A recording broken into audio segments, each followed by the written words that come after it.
Don't you love when you just put yourself on mute to start and you come out fire, going crazy, and you're just on mute? Love that. Hello, everybody.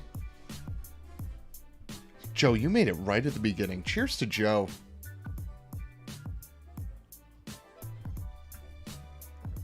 Good morning, everybody, and welcome to the MoneyShift Auto News Show.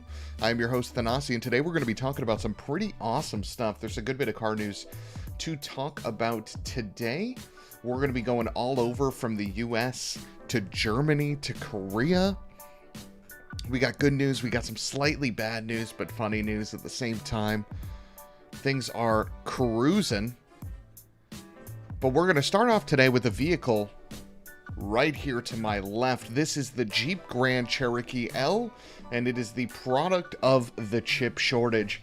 But it's not in the way you think. So, for some auto manufacturers, they just straight up cannot produce their car thanks to the chip shortage. And for others, they deprecate some features. So, for example, Chevrolet is shipping a lot of their V8 vehicles in the coming months without cylinder deactivation because they do not have the chips to supplement that, versus others are just stopping production lines because they can't make their cars thanks to the chip shortage. Well, the Jeep Grand Cherokee L was a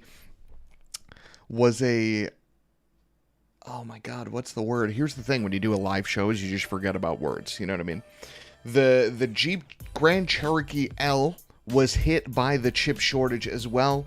However, all it does is allow the class exclusive Quadra-Lift air suspension to disappear. So what that means is, if you wanted to get a Jeep Grand Cherokee L and you wanted to get it with the Quadra-Lift air suspension, which by the way is a very good air suspension, it's an electronically adaptive air suspension, which can be controlled manually or via drive modes, and it's standard on the Overland and Summit. So now what happens, okay, is if you're getting an Overland or Summit, you're not going to get it with the air suspension, but hey, no worries, you get $750 off, because that should cover the cost. Seems like it would be more, but anyway, on a statement issued to Mopar insiders, Jeep says, quote, "Chip constraints have necessitated some changes to available equipment on the 21 Grand Cherokee L. If a vehicle was built without the equipment, the MSRP was adjusted accordingly to reflect a reduction in overall cost." Now, the Quadra-Lift, air suspension has a variety of different modes. Obviously, there's 2 off-road modes, there's a park mode, there's an aero mode, all of which alters the height of the vehicle in various situations, and it works remarkably well. So you will no longer be able to get that for the time being. Joe says this chip shortage is hurting so many industries. Yeah, for sure. Obviously, we just covered the automotive one here, but it definitely affects a variety of things. Oh yeah, that's a little bit strong. Moving on to something really exciting. The fine folks over at Car Scoops managed to scoop up... You see what I did there? Managed to scoop up some spy shots of the 2022 Mercedes Amg Sl. Now, for those of you that don't know what the SL is, aren't privy to Mercedes' history in the automotive world, then you don't know about one of the best convertibles ever, one of the longest running convertibles ever.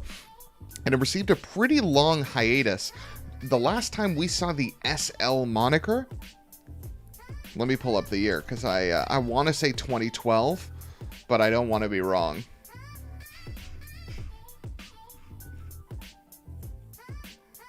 ...2020. It went all the way up to 2020. Wow, I didn't think it lasted that long. But this is an all-new model, and this model specifically is based on the AMG GT sports car. Previous models of the SL have been based on the same chassis as the S-Class, but not this one. This one is on the AMG sports car platform, which means that it is going to drive a little more aggressive probably than you're used to. And unlike its most recent predecessor, this SL gets a fabric roof. Hardtop is going to be a possibility, but this is the first time we've seen a fabric top SL for a long time, which is pretty cool. It's been confirmed that the SL is going to replace not only the SL that is currently in existence, but also the AMG GT Roadster. So what Mercedes is trying to do with this car is really fill two niches. The AMG GT Roadster is a sporty machine, where the SL is a grand tourer. So they're hoping to combine that, potentially offer different models of this vehicle that satisfy different niches. Now, the brand new lightweight architecture in this car is made almost entirely of aluminum. It increases torsional rigidity by 50% and torsional stiffness by 18%.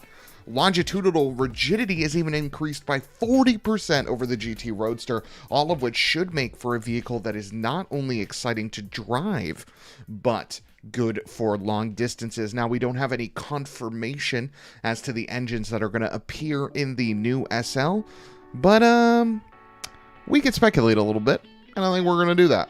So powering the SL63 variant of this car is likely going to be that 4-liter twin-turbo V8.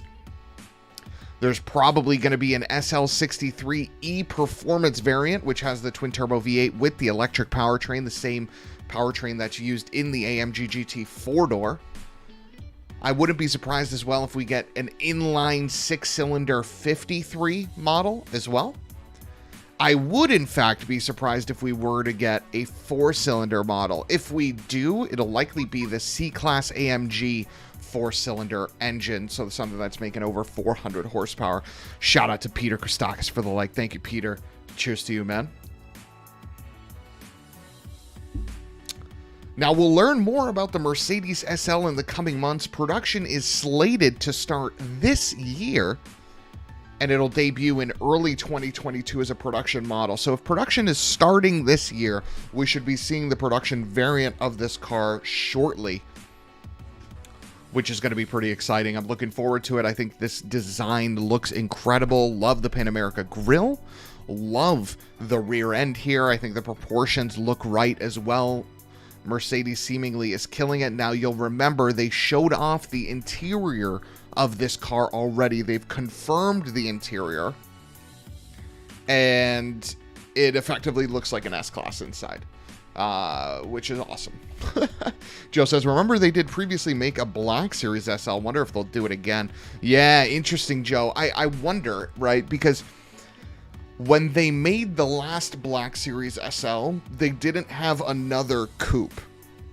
Meaning, like, they didn't have another coupe that was meaning to punch in this class. Now they have the AMG GT, so that one obviously has a Black Series, which is mental, which sells on the used market for $500,000, right?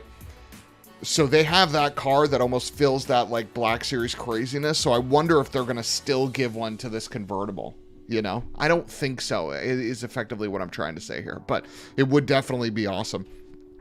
Peter says, Mercedes has always been the best looking, in my opinion. They keep coming out with amazing looking cars. I agree with you. I think out of the Mercedes, BMW, Audi trio, it's usually a combo for me between Mercedes or Audi, which one wins. I think all modern BMWs, except for like the X7, are ugly. So I'm with you, Peter, for sure. Let's move on to the next bit of news, which comes by the way of the fine folks at Genesis. Now, Genesis, you guys will remember, is the luxury version of Hyundai, and they're producing their first electric vehicle. We've talked about it on the show before, but here it is. This is the Genesis GV60. But what the hell is that on the door? What is that on the door of the Genesis GV60? Well, don't worry, guys. I'll tell you, all right? I'll let you know, okay? What that is on the door is what Genesis is calling Face Connect. Face Connect, as the technology name implies, includes a facial detection system that allows the doors to be open and closed without using a smart key to its vehicles. So, you know, Peter comes home from work, okay? He forgets something in the car, walks outside, left his keys inside. Don't worry, Peter. Just use your face. You know what I mean? Now, this technology has been on phones for what feels like decades now, even though it's probably only been like 5 or 6 years. I don't know.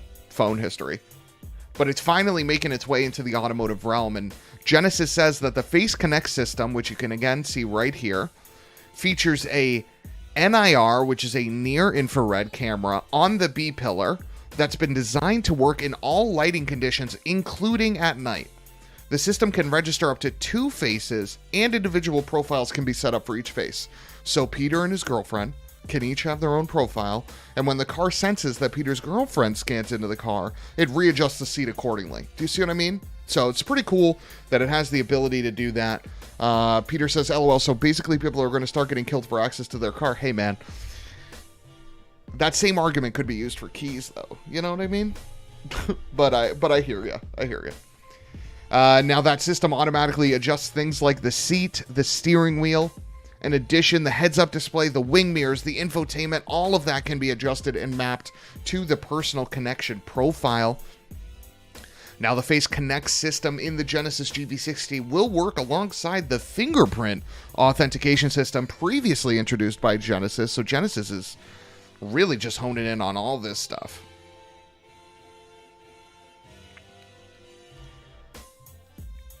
While drivers can open their vehicles with their face, they also need to scan their fingerprint to start the car, okay? So this is the funnel, okay? If you want to use this exclusively without a key, okay? You walk up to the car, it scans your face, it unlocks the door, you then use your fingerprint, much like you would on a classic iPhone or some Androids, and then it starts the car. So pretty exciting stuff there. Genesis says that it has replaced PIN code access and now uses fingerprint authentication for things like in-vehicle payments and enabling valet mode. So if you want to use these things, you can no longer do it through a PIN system. You got to do it through the fingerprint system. Genesis has also updated its over-the-air software update system, which previously was just limited to infotainment functions. Now it can do everything, like the suspension, the brakes, the steering, the airbags, all that stuff, which is stuff that only Tesla was able to do with their over-the-air updates up until this vehicle. So I'm super excited for the Genesis GV60. The more I see it, the more I like it. Again, you got to remember this car is based on the Ioniq 5 platform, the EGMP platform, so it's going to have a good size, and it has the potential for some pretty monstrous performance. And now with this facial connect technology, it seems like, and here you can see it here, this is what reads your face. With this facial connect technology, it seems like Hyundai is continuing to try to reinvent the automotive landscape and really just push it forward. So shout out to the Genesis GV60, shout out to the fine folks at Genesis for introducing a tech that we have never seen before, and one that I think will be well received should it work reliably, right? There's so many edge cases in times where either my phone's been dead and I can't get into my car outside because I don't have the spare key, or something else, right? Shout out to Peter with the share. Thank you, dude. Appreciate that. Like, there's so many edge cases where this tech could have helped. So I'm going to look at this glass half full. I'm going to look at this excited. And I'm going to look at this as something that will definitely be a good thing going forward. Now, you can argue, what are they going to do with the storage of all that? And it could be leaked and da-da-da-da-da and whatever. I don't know. If you're an off-the-grid type of person, this is probably not your car anyway. But if you're a connected person to the tech world, this might be your car. And yeah, those 2 screens inside, I know someone asked about that. Someone DM'd me just now. Those 2 screens on the inside are actually the cameras. So are the mirrors. So this car doesn't have conventional mirrors. These black things right here are actually cameras. They're a lot skinnier than a mirror, but they just contain a camera. That camera then transmits the image to the inside of the car on 2 screens. Now, Genesis is not the first to do this, but if they launch in the US, they will be the first to do that. So it'll be interesting to see how that lines up. And I'm excited to see this car in the metal for sure.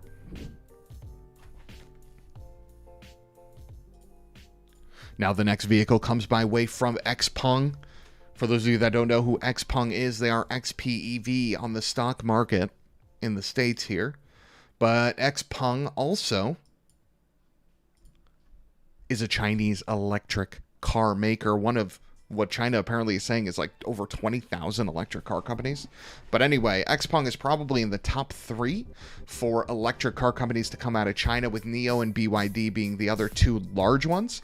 Now, XPeng has officially launched the P5 in China. We've talked about this car in the past. This is the brand's Tesla Model 3 Fighter. It comes in a host of configurations, and I want to talk about this because I want to touch on not only the pricing, but the capability of the car that you get for that pricing, because I think this is very important, okay? Prices for this car, which again is an all-electric sedan, roughly the size of a Tesla Model 3. Prices start for this car at $24,549, and they work their way up to $34,811. Okay, so even with importation, even with potential tariffs for this car coming from China, you're looking at a vehicle that starts under $30,000 if it were to ever come to the U.S. shores, and top out at just under $40,000. Which, by the way, let's put this into even greater perspective.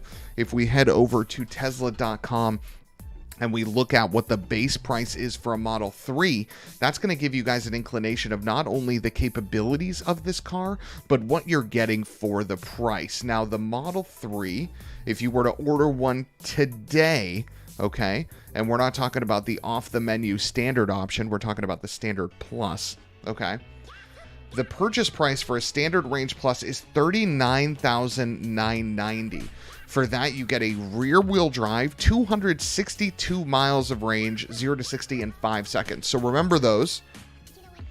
260 miles of range, 5.3 to 60, okay? Now let's talk about the details you get with the Xpeng. So the base 460G model of the Xpeng P5 gets a 55.9 kilowatt-hour battery, which, by the way, is a lot smaller than the battery in the Tesla.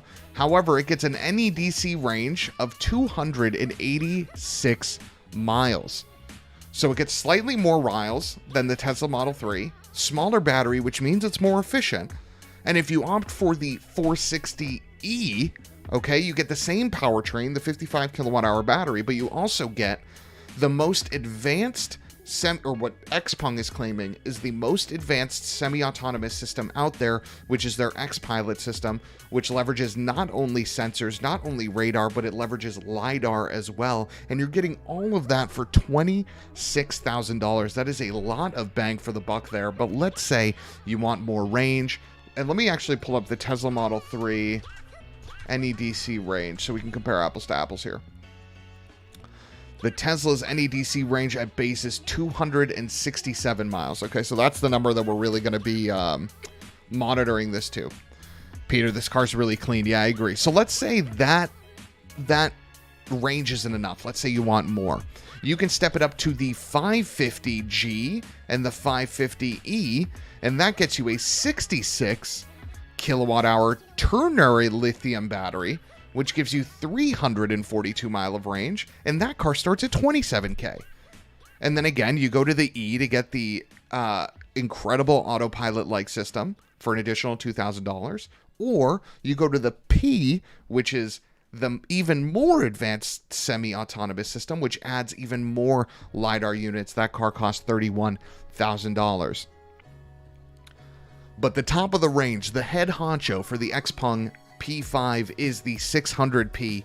This car gets a 71.4 kilowatt-hour battery pack, which is good for 373 miles of range.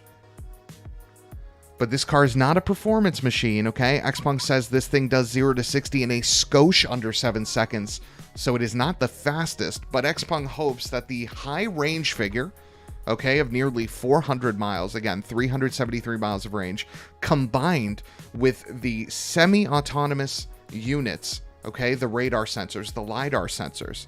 This is the first time, again, that a LiDAR is available in a production car, and Xpeng is giving it to you for under $35,000. So there's a lot of car here for the money, and I'm excited to see how this car does in the real world. I'm excited to see how the autonomous tech works outside of China. Again, we can't get Xpeng here in the States, but you can in Europe. So it'll be interesting to see how that system performs over there. That'll be really, really cool. And then also how it drives.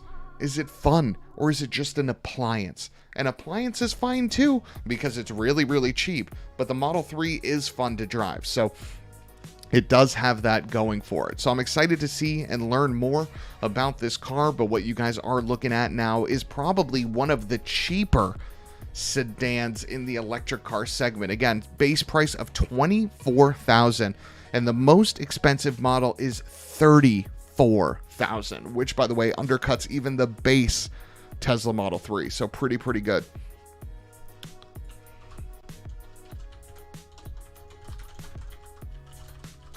Peter says, do they have a release planned for the States?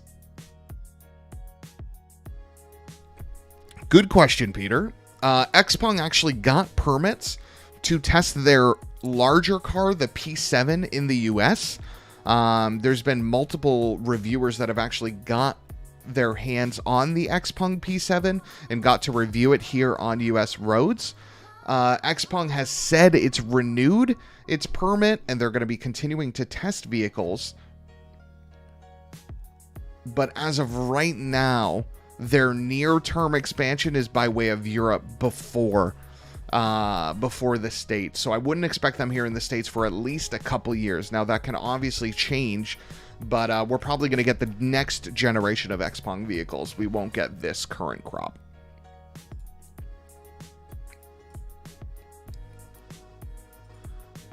Now, the last vehicle we are going to be talking about is the Ford F-150 Lightning.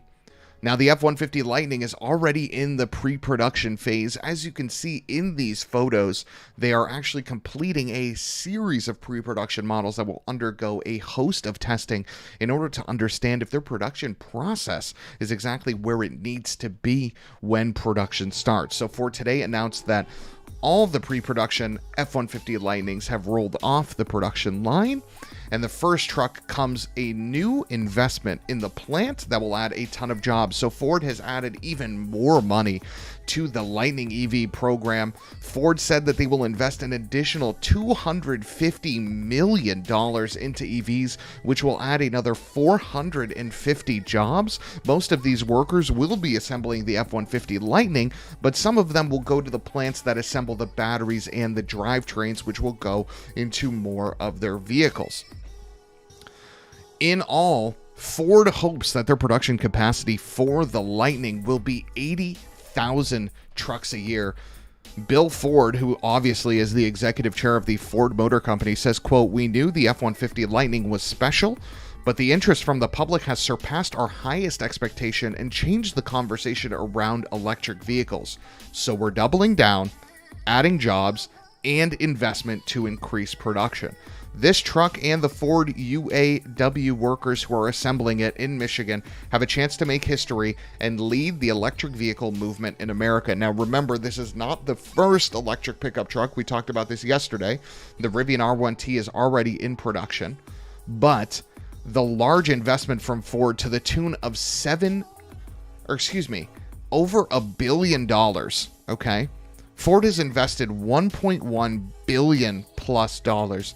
Mark Van Booski coming in hot with the like. Good morning, Money Mafia. What's going on, Mark? Appreciate you for tuning in. Welcome. Again, Ford has invested over $1 billion into the F-150 Lightning and other electric vehicles. That investment doesn't even include the wider $7.7 billion investment the brand has already made in Michigan since 2016.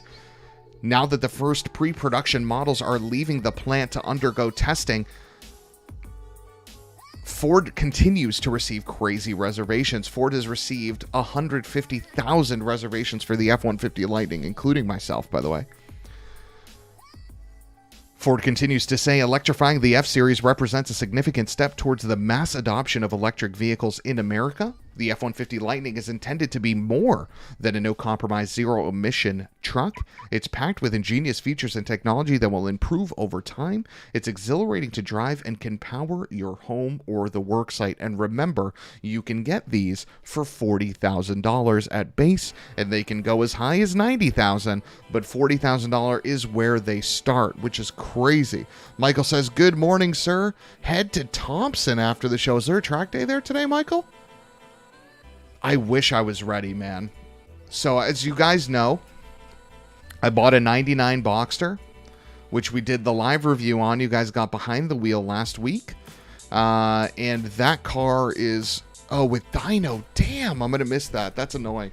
My car, Michael, I need new tires.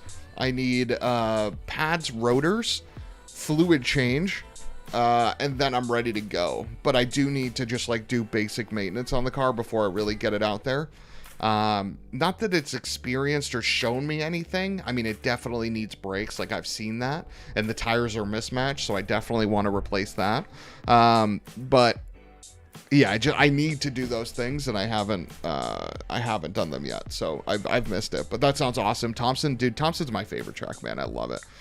Michael says, always welcome to take my MK7R. Michael, why are you doing me like that, dude? Is it DSG or manual, Michael? Not that I care either way. I'm just curious. What have you done for...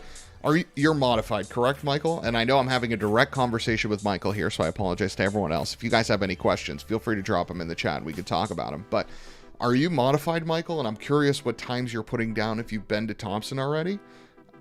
DSG with a tune. Okay, gotcha. What have you done Thompson yet? And what times have you done at Thompson? I'm curious. The only reason why I'm asking is because I went extensively last year. Oh, you've never been. Oh, dude, you're going to love it. Thompson is one of the most... Oh, it's so much fun to me. It's like, it's such a great track to like link up and really just do. And you get a pretty long straight. Obviously not a club size straight, but you get a good one where you can get some decent speed there. This was me last year with the Civic Type R over at Thompson. This car only had springs and wheel tire, but the tires were Firehawk Indy 500, so they were obviously just trash. But it was able to do a 125 around there, and I think I could have gone faster, like a lot faster, honestly. But 125 was my max for that car. So, oh, you're just spectating and hanging out. Gotcha, Michael. Gotcha. Well, hey, if Papa Eric gives you the go-ahead, you know what I mean? 125 is the time to shoot for. And I know you'll get it. Jack with the 200 star, real late today, but I'm here. No worries, dude. You made it just in time for the rerun. So, guys, with today's news, all said and done, those of you that have been here, I appreciate it. I appreciate everybody for tuning in, but let's do a highlight check for those of you that tuned in a little late. Michael, we certainly will run together, for sure. Peter says, I'll meet you there, Michael, when I get my WRX. Hell yeah, Peter. Maybe we can organize a MoneyShift track day here in New England and get everybody at one of the dinosaur events. That'd be really awesome. All right, guys, let's do the rundown for today's automotive news as we head into the weekend. The first news comes by way of Jeep. The Jeep Grand Cherokee L has announced that due to the chip shortage, they will no longer be able to offer the air suspension. Now, the brand's Quadralift air suspension is one of the hallmarks to the Grand Cherokee, and it will no longer be able to be offered. But fear not, if you want to get a Summit or Overland trim where that is standard, Jeep is going to be giving you $750 off of those models. So yeah, hopefully that helps ease the burden. Michael says, let's do it. Peter says that would be sick. We could do a cruise for sure. That'll happen. No doubt. We'll plan on next year. It's too late in the season to do it this year, but definitely next year I'll scheme with some of the dinosaur guys over the winter, and we'll see if we can parlay this into a Thompson event where we can bring some folks out and talk car news and just hang out. That'd be awesome. Obviously do track stuff too. Second bit of news comes by way from the fine folks over at Mercedes. Car Scoops has leaked some photos that they caught of the SL testing at the Nürburgring with almost all of its camouflage off, and we are finally able to see some of its design. You can see that the front end reflects a lot of similarities to the current CLS, but the overall proportions of the car look very similar to the AMG GT, and that is because that is what the vehicle is based off. The new SL will not be based on the same chassis as the S-Class. It will in fact reflect the AMG GT. This car is replacing the SL and the AMG GT Roadster. We don't have an idea of what the powertrains are going to be in this thing, but just know that what you are looking at is a 2+2 convertible that likely will have the twin-turbo V8 to some capacity, and if I'm a betting man, I would bet that you would also be able to get the inline 5 turbo in this vehicle as well. Peter says, perfect, give me time to graduate, buy my car and mod it. Peter, don't mod it. When you buy your car, do not mod it at all. Trust me. Just take it to the track, set the baseline, learn it, improve with it, get better with it, and then as you see the things the car is missing, step it up. Like, if you want to do wheels, tires, and lower it, I'm all for it. But don't go adding crazy power and all that shit until you really start to, like, feel out the car, learn it, get used to it, etc., etc. It'll pay off, trust me. Michael says, stock is the best. I'm tune only now parts. Yeah, exactly, dude. Tune only, even if that, honestly, to start. Like, if that, honestly. Like, I would just send it as is. If you want to do wheels and tires, dude, I'm never going to stop people personalizing their car to make it look like their own. But when it comes to power parts, you know what I mean? Peter says, damn, I wanted to get it to 325 at the wheels. That's what my buddy has right now, and I love driving it. I'm not saying you can't get there, dude. All I'm saying is, if you take your stock WRX or whatever car it is, right? If you take your stock vehicle, okay, so think about this in the gaming world, yeah? Okay? Let's have this conversation, because I think this is a good one. I think Michael's going to agree with me here, okay? Actually, no, screw that. We'll keep it to cars, because it makes it easy. If you modify your car out the gate, okay, before understanding the intangibles in how to drive it, right? When to brake, how to heel toe better, when to apply, how to control slides, things like that. The modifications can overcompensate for some of the car's ability, which then reduce your ability to improve. Does that make sense?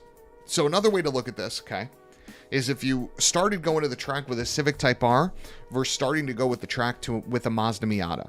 The Mazda Miata has less things that help you at the track versus my Civic Type R.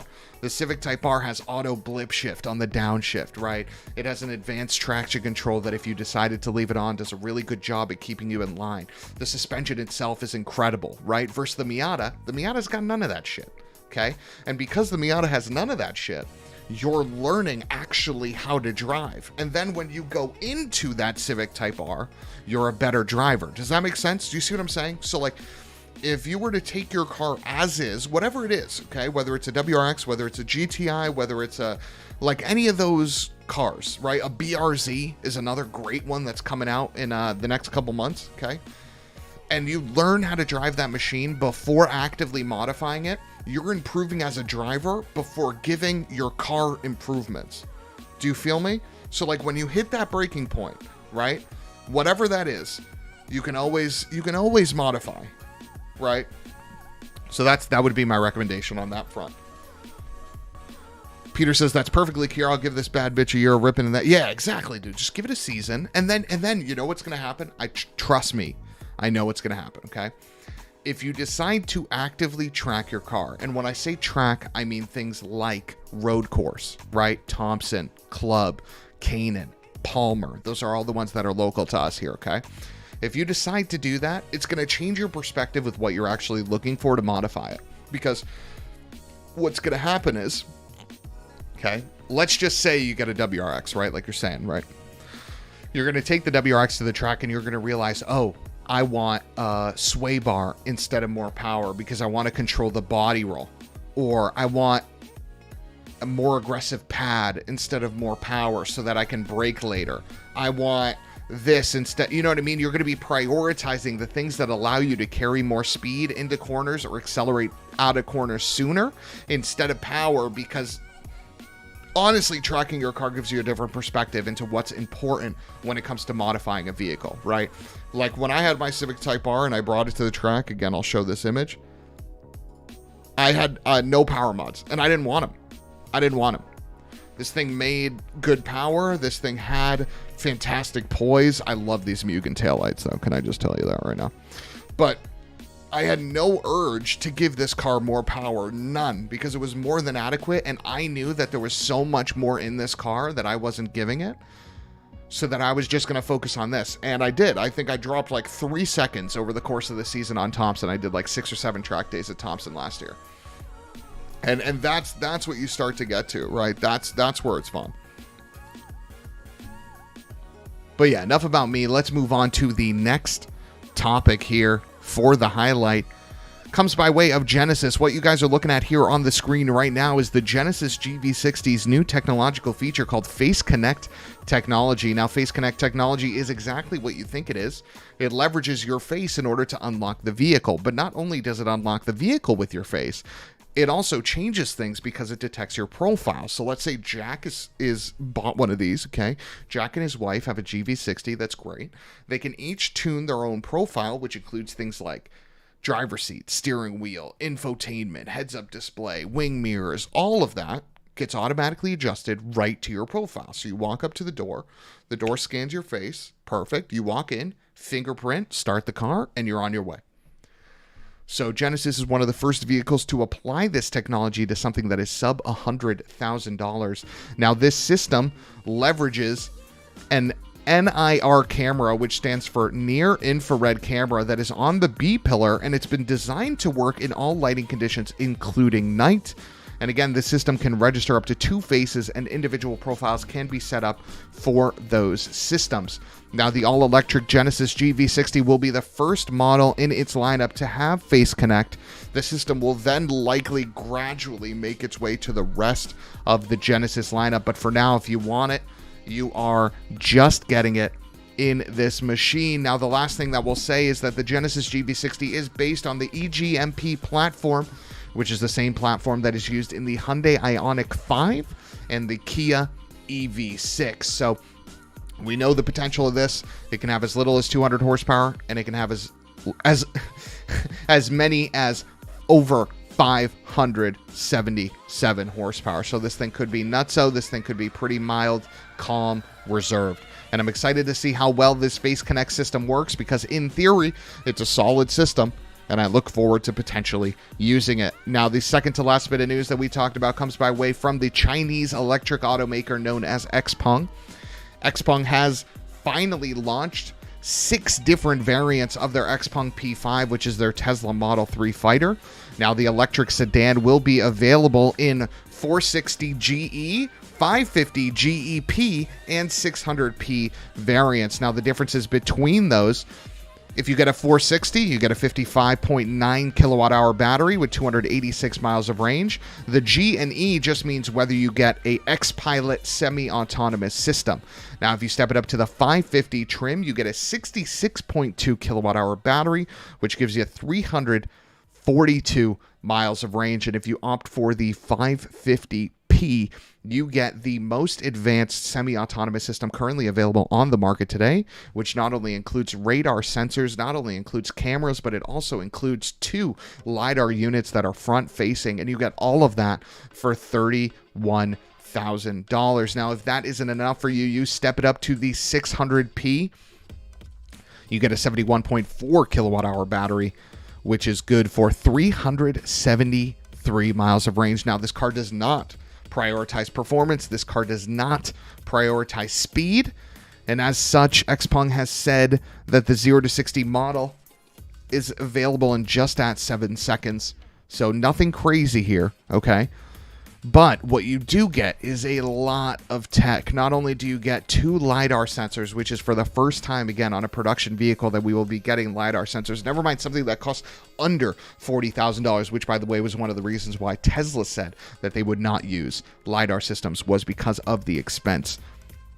XPeng is proving that that is not the case. But you also get a host of features. One of the biggest is the P5 features an optional projection screen that slides down from in front of the driver's seat, and an 8-speaker surround sound system, built-in fridge, and fragrance control. So you literally have a movie theater when you're charging.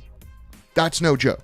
So you're charging, you got 45 minutes, the projection screen drops down, your seat reclines all the way back, you got the fragrance going, you got the fridge. Look at that. You could sit on the back seats and lounge as the projection screen drops, and you can literally watch a movie while you're waiting for your vehicle to charge, which is pretty freaking cool.